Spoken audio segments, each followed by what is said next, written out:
Get ready to witness a metal legend in action. Kerry King, the iconic Slayer guitarist, recently stormed Osaka, Japan with his solo band, delivering a setlist that blended his new material with classic tracks from Slayer, Black Sabbath, and Iron Maiden. But here's where it gets controversial. While fans are thrilled to hear these timeless riffs, some critics argue that King's solo work leans too heavily on his Slayer roots. Is he innovating, or is he playing it safe? Let's dive in. On Thursday, October 16th, Kerry King and his powerhouse band took the stage at Big Cat in Osaka, Japan, for a headlining show that left fans in awe.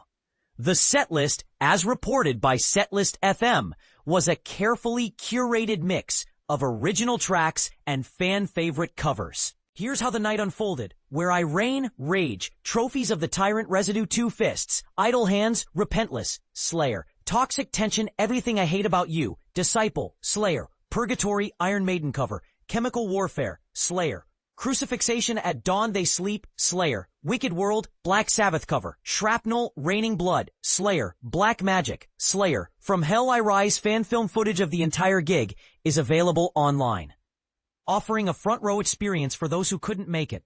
Joining Kerry on stage were an all-star lineup: vocalist Mark Osagita, Death Angel, guitarist Phil Demmel, Machine Head, Violence, bassist Kyle Sanders, Hell Yeah, and drummer Paul Bostaph, Slayer.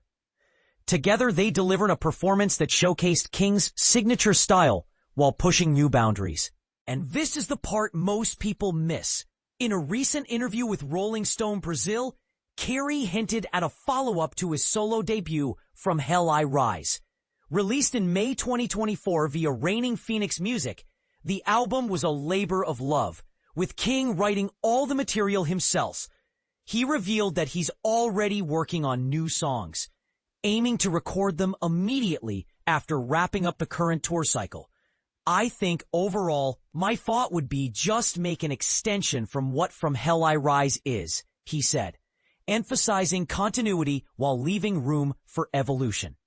When asked about exploring punk influences further, Kerry acknowledged that punk was already a significant part of From Hell I Rise, particularly in tracks like Everything I Hate About You and Two Fists. It wouldn't surprise me if that shows up again, he admitted, hinting at a potential return to those roots.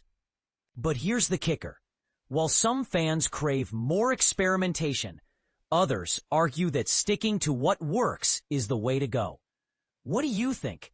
Should Kerry push the envelope, or is there magic in staying true to his roots? Working with producer Josh Wilbur, known for his collaborations with Korn, Lamb of God, and more, was a game-changer for King. He's like the extra person in the band, Kerry noted, praising Wilbur's lightning-fast Pro Tools skills and creative input. Their partnership was so successful that King hopes to reunite with Wilbur for a second album. But with both artists in high demand, will their schedules align? Kerry's solo journey began in earnest with his first headlining tour in January 2025, kicking off at the Regency Ballroom in San Francisco. Supported by Municipal Waste and Alien Weaponry, the tour wrapped up in Las Vegas in February. Along the way, King's band has played intimate venues and massive festivals alike, from Reggie's in Chicago to Welcome to Rockville and Sonic Temple. His European tour, which started on his 60th birthday in Tilburg, the Netherlands, included headline shows and festival appearances across the continent. One of the most intriguing aspects of From Hell I Rise is King's role as both songwriter and lyricist. Due to logistical reasons, he penned all the lyrics before vocalist Mark Osagita joined the project. While King insists he's not a singer, his scratch vocals on the demos added a raw, authentic edge to the tracks.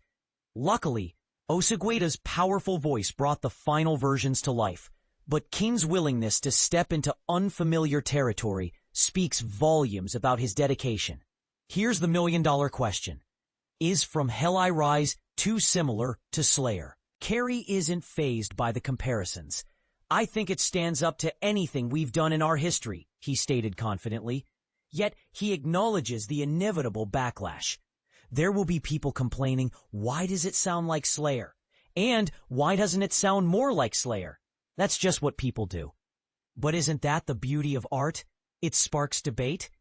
As Kerry King continues to carve out his solo legacy, one thing is clear. He's not here to play it safe.